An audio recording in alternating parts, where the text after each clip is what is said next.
The year 1980 was a fever dream for American farmers.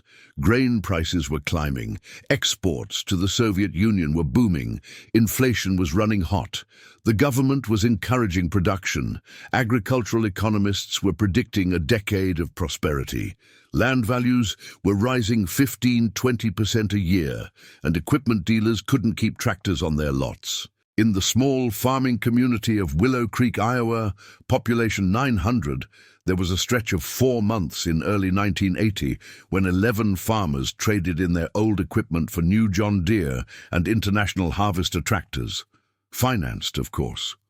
Interest rates were high, 12, 13, sometimes 15%. But land values were rising so fast that farmers figured they'd just leverage up, expand, and ride the wave. One farmer didn't trade. His name was Walter Price. He was 43 years old in 1980. He farmed 320 acres that his father had bought in 1949, and he ran a 1958 International Harvester Farmall 560 that his father had purchased used in 1966. The tractor was 22 years old in 1980. Faded red paint, some dents, showed its age, but it ran strong because Walter maintained it meticulously. In February of 1980, the dealer from town, Henderson's Implement, ran a special promotion. Trade up to success, special financing on all new tractors. The dealer, Frank Henderson, visited every farm in the county personally, made his pitch, showed the numbers, explained how the new equipment would pay for itself in productivity gains. He came to Walter's farm on a Tuesday afternoon. Walter was in the shop changing oil on the 560 when Frank pulled up. "Walter, got a minute?" "Sure, Frank. What brings you out?" Frank gestured to the Farmall. "That tractor's what brings me out. Walter, you've been farming with that machine for 14 years. It's time to upgrade. Still works fine, but it's not about whether it works. It's about efficiency, productivity, competitiveness. The new 4440s have twice the horsepower, air-conditioned cabs, modern hydraulics. You could cut your field time in half." "And what would that cost me?" Frank pulled out a folder. $48,000 for a new 4440. I'll give you $8,000 trade-in on your old Farmall. That's $40,000 to finance. At 13% over 7 years, your payment would be $673 a month. Walter did the math in his head. That's over $8,000 a year just in payments, for 7 years. But think what you'd save in time and efficiency. You'd be able to farm more acres, take on additional ground, expand your operation. "I don't want to expand my operation. I want to farm the 320 I have." Frank leaned against the workbench. "Walter, let me be straight with you. Land values are going up. Grain prices are strong. This is the time to grow. Every farmer in this county is upgrading except you. You're going to fall behind. Or everyone else is going to fall forward off a cliff, and I'm going to keep standing right here." That's a pessimistic way to look at it. I prefer realistic. Frank, I appreciate you coming out, but I'm not trading. The 560 does what I need it to do. I own it free and clear. I'm not taking on $8,000 a year in payments for something I don't need. Frank shook his head. "You're making a mistake, but it's your choice." He left. Over the next 4 months, 11 of Walter's neighbors traded up.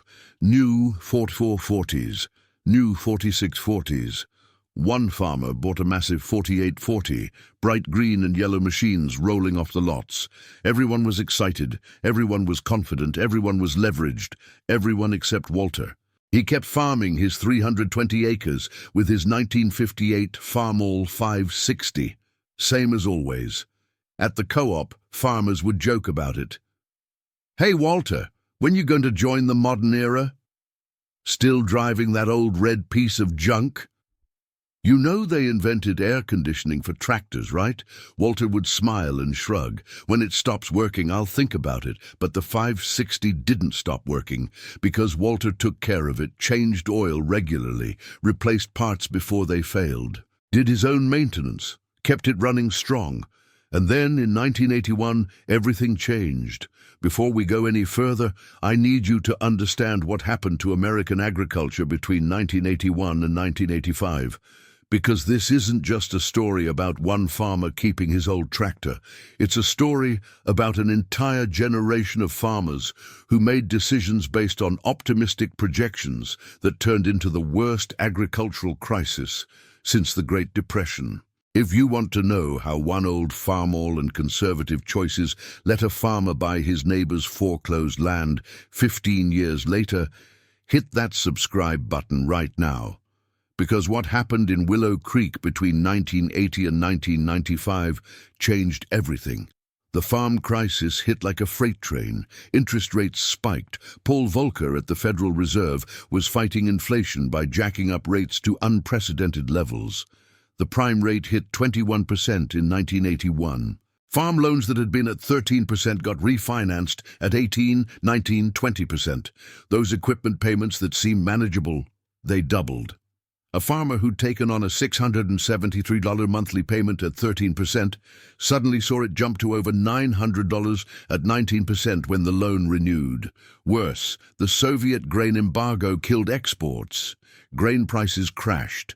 Corn that had been $3.50 a bushel in 1980 dropped to $2.10 by 1982. Soybeans went from $7.60 to $5.20, and land values collapsed. The farmland that had been appreciating at 20% a year started dropping. 10%, 20%, 30%. Farmers who'd bought land at peak prices suddenly owed more than the land was worth. The farmers who traded for new equipment in 1980 were in trouble immediately. Gary Mitchell, Walter's neighbor to the north, had bought a new John Deere 4440 in March of 1980, financed $42,000. His payment had been $650 a month. When his loan renewed in 1983, the payment jumped to $890 at 18%. His grain income had dropped 40%. He couldn't make the payment. He refinanced, added the missed payments to the principal, took out an operating loan to plant the next crop, went deeper into debt. By 1984, Gary was drowning. He tried to sell the tractor to get out from under the payment, but used tractors that had cost $48,000 new in 1980 were selling for $22,000 in 1984. He owed $35,000. Even if he sold it, he'd still owe $13,000 on a tractor he no longer owned. He was trapped. In 1985, Gary's bank called his loans, demanded full payment. Gary couldn't pay. The farm went to foreclosure that fall. Everything sold at auction. The land, the equipment, the house. Gary's family had farmed that land since 1923, 62 years. Gone.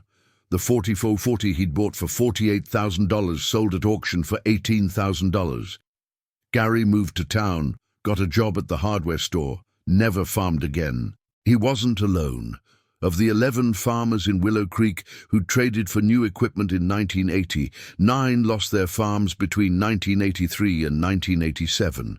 Bob Turner, Dan Schmidt, the Morrison brothers, Kenny Wallace, Pete Henderson, Frank Henderson's own cousin, all of them foreclosed, all of them lost their land. The crisis was so severe that Henderson's implement went out of business in 1986. Frank Henderson, the dealer who'd encouraged all those upgrades, closed his doors and walked away. Couldn't make a living selling new tractors when no one could afford them and used values had collapsed. Through all of it, Walter Price kept farming. The 560 kept running. 320 acres kept getting planted. Walter kept making his land payment. His farm had a small mortgage from when his father died, and he'd bought out his siblings' shares, but it was manageable even in bad years. He watched his neighbors lose everything. Went to their auctions, saw families cry as their land sold, saw equipment go for a fraction of what they'd paid. And Walter felt guilty that his conservative choices had saved him while his neighbors' ambitious choices had destroyed them. Guilty that he was still farming while they were working in town. But he kept farming, because that's what you do. Let me stop here and ask you something. Have you ever been right about something, but wished you'd been wrong because being right meant watching people you care about suffer? Drop a comment, because Walter Price spent the mid-1980s being proven right in the most painful way possible. By 1987, the crisis had stabilized. Grain prices recovered somewhat. Interest rates dropped back to reasonable levels. The farmers who'd survived started rebuilding. Walter was 50 years old, still farming his 320 acres with his 1958 Farmall 560. The tractor was 29 years old now, but it still worked. He'd added a second tractor in 1985, bought a 1963 Farmall 806 at an auction for $3,400. It had belonged to Bob Turner before the foreclosure. Walter felt strange buying his neighbor's equipment, but someone was going to buy it. At least he'd take care of it. Life went on. Walter farmed, kept his expenses low, paid down his modest mortgage, saved money when he could. In 1990, something interesting happened. The Morrison farm came up for sale. The Morrisons had lost it in 1985. The bank had held on to it, renting it out. Now they wanted to sell. 160 acres adjacent to Walter's north property line. Good ground, well maintained over the years. The asking price was $850 per acre. Total, $136,000. Walter had been farming for 30 years. He'd saved carefully. He had about $40,000 in the bank. He could put that down and finance the rest. But the math made him nervous. Even at reasonable interest rates, financing $96,000 meant payments he wasn't sure he wanted to commit to. He thought about it for 2 weeks, finally decided against it. Not worth the risk, he told his wife, Martha. We're doing fine with what we have. The land sold to a farmer from 2 counties over, cash buyer, planned to rent it out. Walter didn't lose sleep over it. He'd made the conservative choice, the safe choice. And then 1995 came. Gary Mitchell's old farm, the one Gary had lost 10 years earlier in 1985, came back on the market. The bank had held it through the crisis, finally sold it in 1989 to an investor who'd rented it out. Now that investor wanted to liquidate. 200 acres, beautiful ground, right next to Walter's east property line. The asking price was $950 per acre. Total, $190,000. Walter was 58 years old now, close to retirement age. Martha was 56. They had no children to pass the farm to. Did it make sense to expand at this stage of life? But Walter kept thinking about Gary, about the farm that had been in Gary's family since 1923, about how Gary had lost it chasing growth and efficiency. And Walter thought about his own situation. He'd been farming the same 320 acres for 35 years. He owned it free and clear now, had paid off his mortgage in 1991. He had $78,000 in savings. His equipment was old but functional. He had no debt anywhere. He could afford this. He called the real estate agent. I want to make an offer on the Mitchell place. Great. What number did you have in mind? $190 cash, full asking price. But I want to close in 30 days. The agent was silent for a moment. Cash? Mr. Price, that's $190,000. I'm aware. I have $78,000 in savings. I'll take out a loan for the remaining $112 and I'll pay it off within 5 years. Can you make that happen? The agent could. Walter bought Gary Mitchell's farm. The farm Gary had lost trying to pay for a tractor. Walter bought it with cash he'd saved by never buying that tractor. In 1997, another opportunity came up. Dan Schmidt's old place, 140 acres. Dan had lost it in 1986. It had changed hands twice since then. Now it was for sale again, $920 per acre. Total, $128,800. Walter had paid off $50,000 of his loan on the Mitchell place. He still owed $62,000, but his farming operation was cash flowing well. He'd saved another $30,000 over the past 2 years. He bought the Schmidt place, financed it, paid it off by 2002. In 2003, at age 66, Walter Price retired. He owned 600 acres, the original 320 he'd inherited, the 200 from Gary Mitchell's foreclosure, the 140 from Dan Schmidt's foreclosure, and another 80 he'd picked up from an estate sale in 1999. All of it paid for, all of it farmed with used equipment he'd bought at auctions over the years, all of it built on the foundation of never taking on debt he couldn't afford. And the 1958 Farmall 560, still running, 45 years old, still working. Walter sold his operation to a young farmer in 2004, gave him seller financing he could afford, helped him get started the way Walter's father had helped Walter. The 560 went with the sale, still running, still working, 50 years of service and still not done. I talked to Walter a few years ago. He's 86 now, lives in town with Martha, still sharp, still remembers everything. Do you ever think about what would have happened if you traded in 1980? I asked. All the time, he said. If I'd taken Frank Henderson's deal, I'd have been making payments of $670 a month. That's over $8,000 a year. When rates went up and grain prices crashed, I'd have been in the same boat as Gary and the others. I'd have lost the farm, no question, because I wouldn't have been able to make the payments in the bad years, and I'd have lost everything. Instead, I kept the old Farmall, kept farming simple, kept living below my means, and when the crisis passed and my neighbor's land came back on the market, I had money saved and no debt. I could buy it. Do you feel bad about buying foreclosed land? Walter was quiet for a long time. Yes and no. Yes, because those were my neighbors, my friends. I watched them lose everything. I went to their auctions. I saw their pain. But no, because someone was going to buy that land. And I knew I'd take care of it. I knew I'd farm it right. I knew I'd honor what they'd built, even if they couldn't keep it. And honestly, I think if Gary or Dan could have chosen who got their land after they lost it, they'd have chosen me, because they knew I'd respect it. What would you tell a young farmer today? I'd tell them the same thing I'd have told myself in 1980. If I could go back, don't chase growth for growth's sake. Don't take on debt just because everyone else is. Don't assume good times will last forever. Farm what you have. Take care of it. Live below your means, save money, and when opportunities come, and they will, because there's always another crisis, you'll be in position to take advantage instead of being the one losing everything.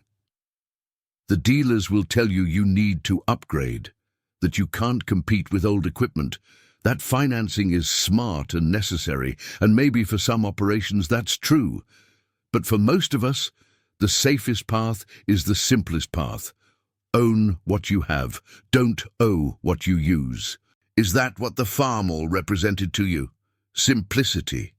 Walter smiled. The Farmall represented freedom. Freedom from payments. Freedom from debt. Freedom to farm through bad years without losing everything. That old tractor saved my life. Not because it was efficient or modern, but because it was paid for. Here's the epilogue. Of the 11 farmers who traded for new tractors in 1980, 9 lost their farms. 2 survived but had to sell off substantial land to stay afloat. Frank Henderson's dealership closed in 1986. He moved to Des Moines and got out of agriculture entirely. Gary Mitchell, who lost his farm in 1985, worked at the hardware store for 18 years. He died in 2003 at age 61. Heart attack. Some say the stress of losing the farm never left him. The 1958 Farmall 560 that Walter kept instead of trading is still running as of last year. The young farmer Walter sold to in 2004 still uses it for light work. 66 years old and still functional. And Walter Price, now 86, owns the house he lives in free and clear, has a comfortable retirement, and can drive past 600 acres that he accumulated piece by refusing to do what everyone else did. He didn't get rich. He didn't build an empire. He didn't become famous. But he farmed for 46 years, bought his neighbors' foreclosed land when they lost it, and never spent a single night worried about making a payment he couldn't afford. Because in 1980, when everyone traded for new tractors, he kept his Farmall. And 15 years later, he bought their land. So let me leave you with this. Right now, everyone around you is upgrading, financing, leveraging, growing, taking on debt to expand. And they're telling you that if you don't do the same, you'll be left behind. But in 1980, everyone traded for new tractors. They financed $40, $50, $60,000.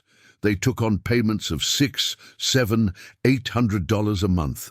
They listened to the dealers who said growth was necessary and debt was smart. Within 5 years, 9 out of 11 had lost their farms. The one guy who kept his old Farmall. He survived the crisis, saved his money. And when their foreclosed land came back on the market, he bought it. 320 acres became 600 acres, not through leverage, not through aggressive growth, but through patience, conservative choices, and being financially sound when opportunities appeared. The dealers called his tractor obsolete, said he'd fall behind, said he needed to upgrade to compete. 15 years later, he was buying the land of the farmers who'd listened to those dealers. Because the race isn't always to the fastest. Sometimes it's to the one still standing when everyone else has fallen. If this story changed how you think about debt, equipment, and what it really means to build long-term success, do 3 things. First, subscribe for more stories about farmers who won by refusing to do what everyone else did. Second, drop a comment. What old equipment are you still using that everyone said you needed to replace? Third, share this with someone who's being pressured to upgrade, expand, or take on debt they're not sure they can handle. Everyone traded for new tractors in 1980. He kept his Farmall. 15 years later, he bought their land. And that old tractor he refused to trade. It's still running today. Sometimes the best investment is the one you don't make. Thanks for watching. I'll see you in the next one.